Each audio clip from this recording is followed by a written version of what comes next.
Jai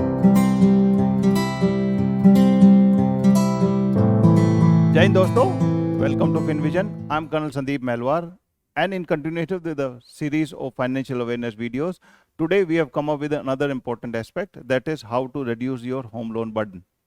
In Indian context, buying a home is not only a dream come true, but also a sign of success, wherein people living on rent are generally frowned upon and are pressurized to buy their own house.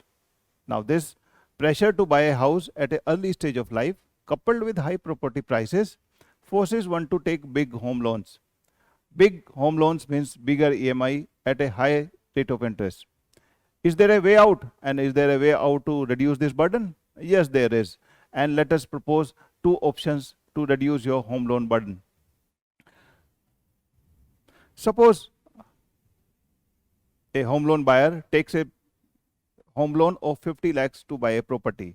Now, this 50 lakhs taken for 20 years at a assumed rate of interest of 8% will make him pay the EMI of 41,822. Now, in the next 20 years, this home buyer will have to pay around 1 crore 37,280 rupees in total, meaning on the borrowing of 50 lakhs, he will be paying 50 lakhs 37,280 rupees as a interest cost. This is what we propose in option 1.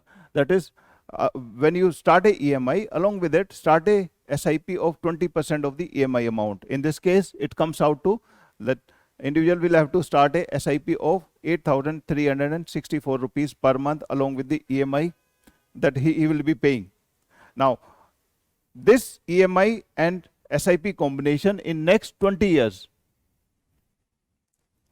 will make him pay a total of 1 crore 20 lakhs 44,641 rupees in total. That is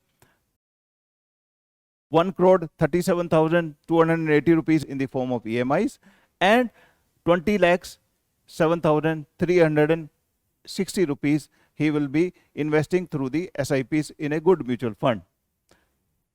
At the end of 20 years, this will be his state. Let's assume that the SIP he has invested has given him 12% rate of return. Now, through this 12% rate of return on a SIP of 8,364 rupees, he would have created a wealth of 70 lakhs 93,687 rupees. Now, this amount of 70 lakhs plus available with the investor will make him eligible to pay the entire cost of the interest on the home loan that he had taken and also recover the entire amount that he has invested through the SIPs. Isn't it a good solution? Yes, it is. Now, some people may still feel that not everybody is capable of paying the EMI as well as investing through the SIP on top of the regular EMIs that he have to pay. Is there a way out for them? Yes, there is another way and there is another solution for them also with us.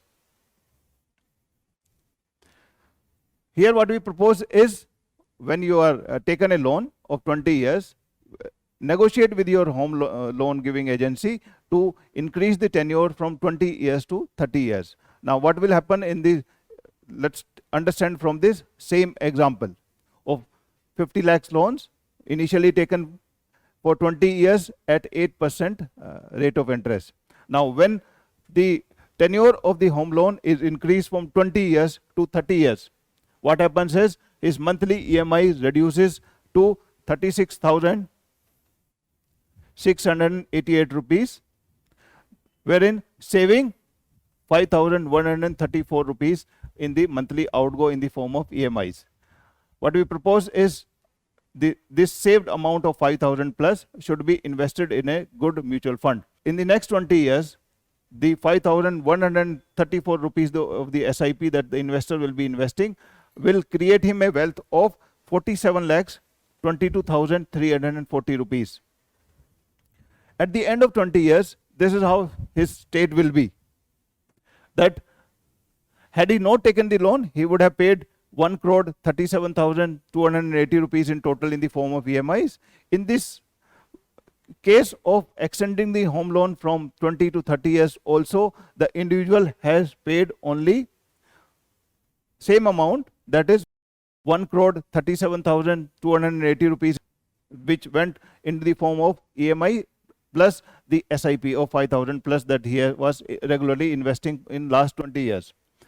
Now, he has a corpus of 47 lakhs plus created through the SIPs, but he also has a principal outstanding of 30 lakhs plus in the form of the home loan. Now, what we propose is from the amount that he has created through the SIPs, he should clear the entire home loan principal that is due on at the end of 20 years, wherein by doing this, he will still be able to save around 17 lakh rupees, and that is the wealth creation he has done in this combination of extending the tenure of the home loan. Isn't it a good solution? Yes.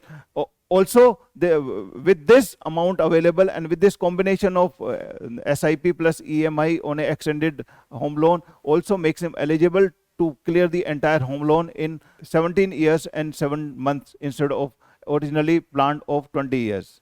Now, people may feel that 12% rate of return on the SIPs is a little too optimistic sort of a figure. Have a look at the SIP returns that mutual funds have given. In last 20 years, you will hardly find any SIP giving less than 12% returns. So the 12% return is highly possible in a good mutual fund. Thank you, dosto. I hope this video is well understood and will be of use to you.